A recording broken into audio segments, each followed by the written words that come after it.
Я Конвок, вы смотрите Fast Food Music. I'm sorry that I fucked up. Now we go through it again, where I gain another pain and I lose another friend. I fucked up. Я очень боюсь, как люди будут реагировать на это интервью. Я думаю, что люди не поймут, кто я, потому что я плохо выражаюсь по-русски. Хорошо, у нас много твоих Поймут через музыку.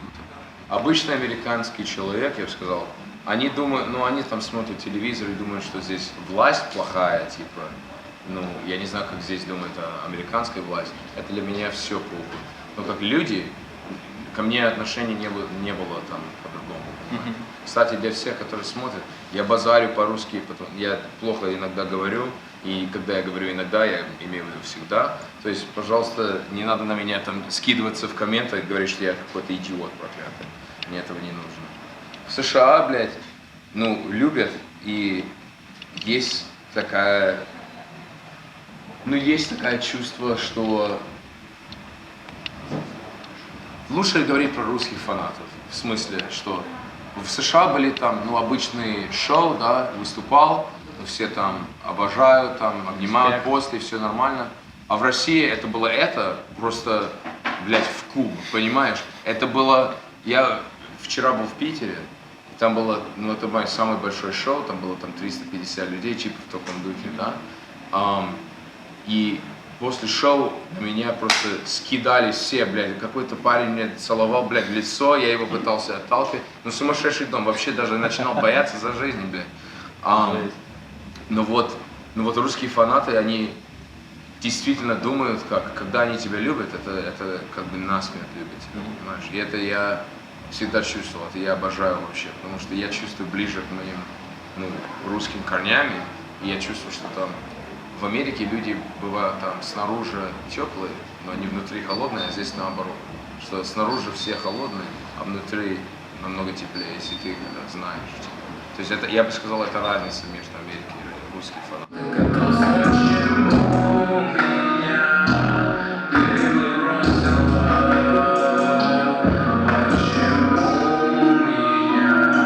В Питере энергия я никогда не чувствовал такая в моей жизни, понимаешь? Мне в детстве там, я не знаю, в детстве никого мне не, там родители особо меня не любили, там типа, я в школе всегда был, outcast, понимаешь? То есть меня не любили. А вот вчера я чувствовал такая любовь, например, просто, я не знаю, было, вообще это напоминало мне, почему я делаю это. И это было ощущение, я никогда это не чувствовал в моей жизни, вообще действительно. И это было, так хорошо просто. А паспорт потерял это, потому что я идиот, он был у меня в другом штанах в карман. И все. И, блядь, 2 часа я начинал с ума сойти, но нашли.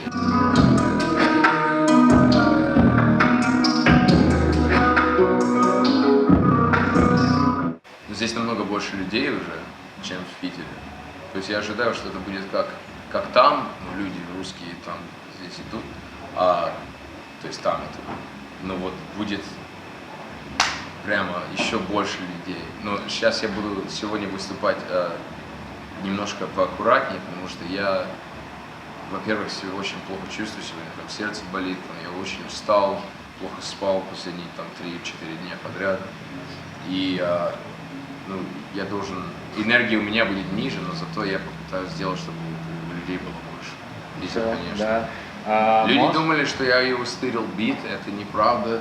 У меня песня вышла первая, но он ее покупал. То есть, и у меня с ним никаких проблем нет. Я обожаю Лиза. Я же русский, то есть у меня всегда был интерес вообще в музыке. Да. Когда нашел Bones, то есть американский артист Bones, я начинал идти глубже. И наконец-то там просто думал, а может быть в России то же самое есть, типа. И тогда пошел на интернете, просто накликал Underground Russian Rap. Нашел сразу Фараона, нашел сразу Бульвар Депо. Я могу тебя Champagne Squirt, блядь, скрыть шампанское в лицо.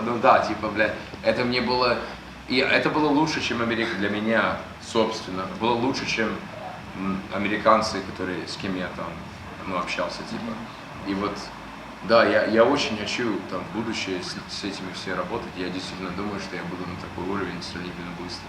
Но вот, я не думаю, что они знают, кто я не думаю, что пока что у меня есть это уважение от них, но я не собираюсь, чтобы было из ничего. Я должен доказывать, что я это заработал. Кизару уникальный человек тем, что он снаружи опять вид делает, типа, но внутри я чувствую, и я не бываю неправым про людей, это мой единственный талант. Мой талант не музыка, мой талант тем, что я могу читать люди, типа, он очень хороший и добрый человек внутри. И он просто пришел из плохое место, я так думаю. Возможно, я не прав, но я не знаю, я его очень уважаю, вообще всех уважаю. Ты можешь назвать топ-3 своих самых, может, любимых русскоязычных? Окей. Дима Билан. Я шучу. Фараон это был мой первый человек, который я вообще обнаружил в русском рэпе. И он вообще, я бы сказал, самый большой. Я знаю, что все мне будут там обзывать, что ты норми, типа, иди нахуй, мне плевать, что ты думаешь. Я обожаю Фараона. Бульвар Депо обожаю. И Кизару. Это, по-моему, топ-3. Но я хотел еще делать shout-out Big Baby Tape. Потому что он просто, охуеть. И все мне в комментах всегда пишут, а ты слышал Big Baby? Да, конечно. И Face. Нельзя забыть Face. Да. Я его нашел с песни на ютубе, там, Гоша Рубчинский, это мой best friend, это я обожаю. Я думаю, что Бургер позор просто, но я тоже обожаю, потому что он так много людей разозлил этим. Я люблю, когда люди других, по приколу раздражают. Как тебе «Я роняю запад»? Я не думаю, что я его слышал. Ты не слышал это? Я буду говорить тебе правду, я не буду врать, я не слышал. Я могу делать вид, что мне нравится, но я не могу врать. Послушаю. Я был 3 раза в Москве, 2 раза в Новосибирске. По 3 месяца каждый раз, то есть типа жил. Особенно для молодого, сразу все освоит человек. Это как жизнь поменял. Люди лучше в душе, и вы не поверите это, потому что вы русские думаете, что здесь все ебаные, но это неправда. Люди лучше в душе здесь, чем в Америке, для меня, собственно. Может быть, мне удалось, я удачный. Но отец у нас отношения странные, я его люблю очень, уважаю очень, я ненавижу, понимаешь? Потому что он никогда не будет гордиться мной, я смогу быть самым большим артистом на свете, он бы не гордился, и это очень в душе больно, просто такой человек. Он родился в 1940 год, то есть ему почти 79, то есть это вообще культура разная. Он смог бы быть моим дедом, понимаешь? А вот он занимался, он математик был, один из самых лучших в Советском Союзе, работал для правительства, а тогда потом он вышел там публично против правительства, его зовут Валерий Коневский, по-моему, рекордов от него особых нет, но есть. И его посадили в тюрьму за то, что он вышел против правительства, естественно, как так было. Тогда разрушилось после времени Советского Союза, и он улетел в Америку и объяснил американское правительство, что он делал в России, и тогда ему дали сразу гражданство. Это история, которую он мне дал. Может быть, я неправильно что-то говорю. Но ирония сейчас, что он хочет сюда назад приехать. Он тебе рассказывал что-нибудь про то время, пока он находился в тюрьме? Да, что просто его не трогали, потому что он... Ты знаешь, да, что в России тюрьма это жестче, чем в Америке? Да, 100 раз. И в Америке уже очень жестоко. Здесь... Да, я даже боюсь, об этом думать, понимаешь? Он объяснил, что его очень удалось тем, что его посадили только там на несколько месяцев, и его никогда не дали татуировки, его никогда не трогали, потому что он был тихий, математиком был, он не был криминалом, то есть он был снаружи,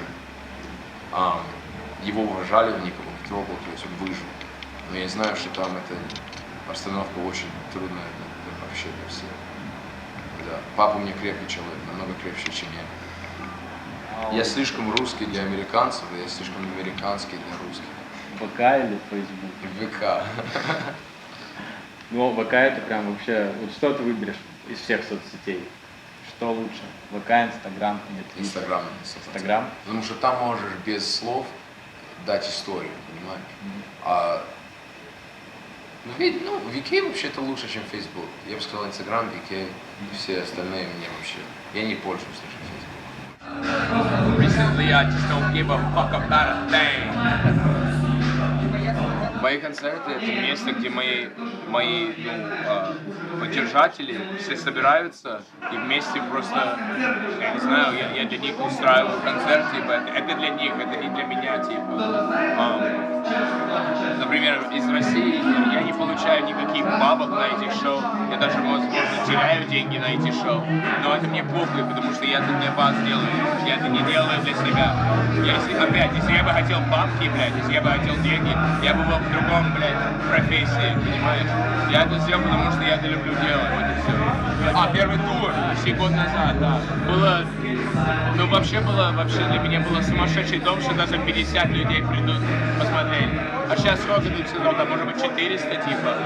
Это вот так идет, типа. И вот это для меня слов нет, понимаешь? Особенно по-русски. С тура я получил после всего $200. Ничего, но это я все равно был благодарен, потому что опять это никогда не было про денег. А когда начинались деньги были больше не там 100 в месяц, а 1000 в месяц и так далее, и пошло, я чувствую, что я делал чего-то правильно, понимаешь? А сейчас я на этом живу, и я чувствую, как, блядь, я чего-то правильно, блядь, делаю, наконец-то в жизни, потому что целая моя жизнь была вообще выброшена из окна, я нихуя не делал. А когда я это нашел,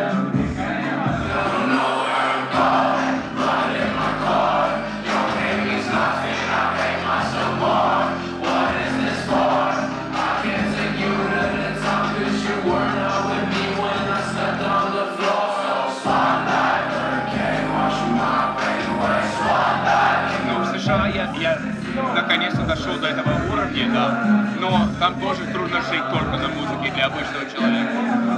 Было в Лос-Анджелес, 2017, никого меня не знал, там было 3 людей, и я все равно, это было в 6 часов вечера, то есть светло на улице, блядь, все было плохо, никто меня не любил. И я все равно был очень благодарен даже за шанс выступать и даже для 3 людей чего-то сделать. Но, как я уже сказал, мне в детстве не любили, и мне всегда внимание на меня всегда было, плохое внимание, потому что я разъебывался, блядь, в классе, я там сказал учителю идти нахуй и все это, потому что я хотел внимания, а я не знал, как быть хорошим человеком и получить внимание, я только знал, как быть плохим. А через музыку я понял, что я могу не только получать это внимание, это начиналось так, я не буду врать об этом. А когда это пошло от этого, то факт, что я не только внимание сейчас мне похуй, а факт, что я улучшаю у людей жизнь, люди мне говорят, ты мне спас, ты для этого меня сделал, ты это сделал. Какой смысл жизни больше, чем это делать, чем спасать других или помочь другим? Нету. Что, деньги, блядь, набрал? $1 миллион набрал? Ну и что? Ты что, умрешь с этим? Нет. Это не пойдет с тобой в небо. Это остается здесь. У тебя только есть в этой жизни то, что ты остаешь на свете. То есть, если для тебя важны деньги, или сутки, блядь, или вообще, если для тебя важны вещи, кроме других людей, твоя жизнь ты выбросил, я считаю. Может быть, я не прав.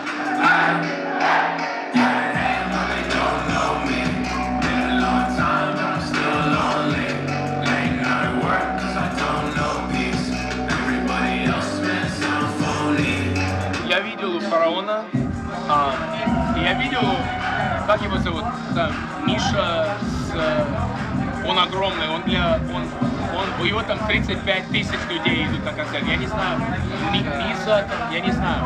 Макс Корж, блядь, я это увидел, и это было, я не хочу быть как он в этом смысле. Очень. Но вот, блядь, его концерт, я так, он что-то делает, понимаешь? Вчера в Питере после концерта 300 людей мне закладывали, блядь. Дышать было нечем. Мне за жопу взяли, за хуй взяли девушку какая-то, блядь. Там какой-то парень мне целовал в лицо, я хотел ему просто сбить, блядь. И когда я там просто час стоял, у всех там сфотографировался и подписался, потому что мне чувствовалось неловко этого не делать. А вот в следующий раз я не уверен, что я это могу делать, потому что это так очень некомфортно. Сегодня больше людей, я собираюсь опять это делать, но я буду умерше стоять, и чтобы была очередь. Без очереди я не буду делать больше.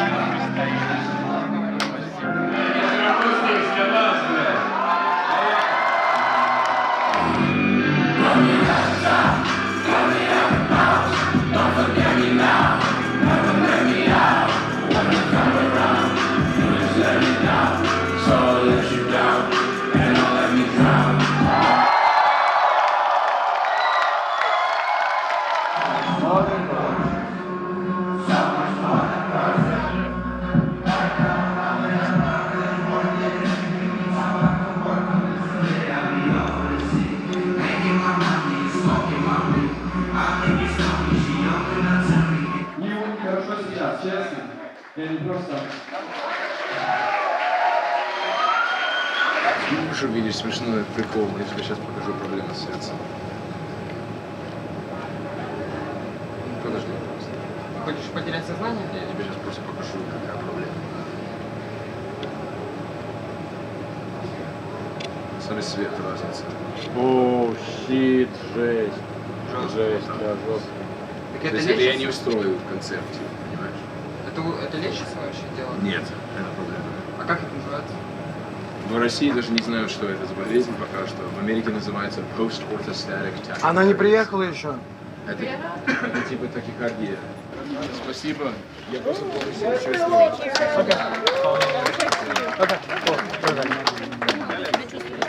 Alex, thank you for tuning. Я не могу, я уже...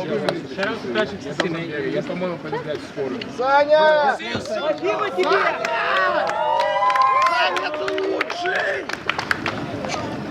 Я здесь был в 2006-2007 с отцом.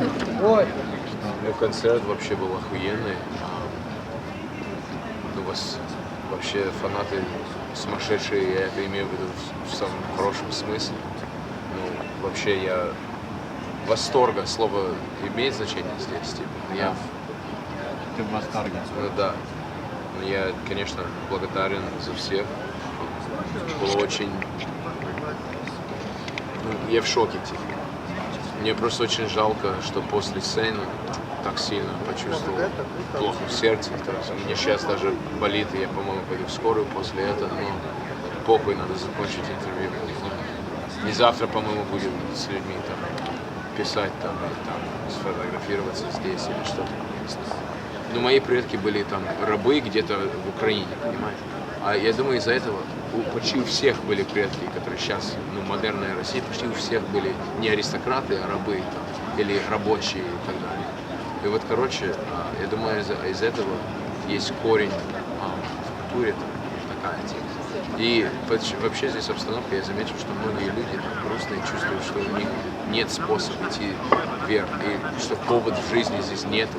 Имя Каневский это ну, древнее имя из города Канев, да?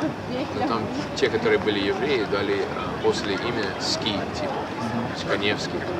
И это место, где там, я не знаю, ножи делали, ну, с металлом работали, вот поэтому у меня руки больше, чем у баскетболиста, блядь, в Америке, я не шучу. Хуй маленький, не волнуйтесь. Но руки огромные, у меня брат еще вот как целый, блядь, баскетбол он может вот так просто поднять, там, понимаешь? То есть, типа, короче, да, я не знаю, это все, что я знаю про своих предков. Мама моя была американка, конечно, и вот она воспитывала меня, папы не было там, он хотел быть в жизни, но его не было, мама его не разрешала, это было у них проблема, конечно. Ну типа, вот поэтому песни я написал, папа и мама расстались, они наполовину порвали, типа. Ну вот, короче, ну да, она была американкой, она умерла, когда мне было 11, от рака, и это повлияло на меня, конечно, сильно. И у меня было то же самое чувство, как я здесь уже сказал, что там, я не знаю, что я делаю в своей жизни, там, какой повод жить, что я вообще делаю и так далее. Ну, скучаю каждый день, я делаю много, это как в памяти. Это был конвок для Fast Food Music, скоро на вершине придем, и я скоро в скорую пойду.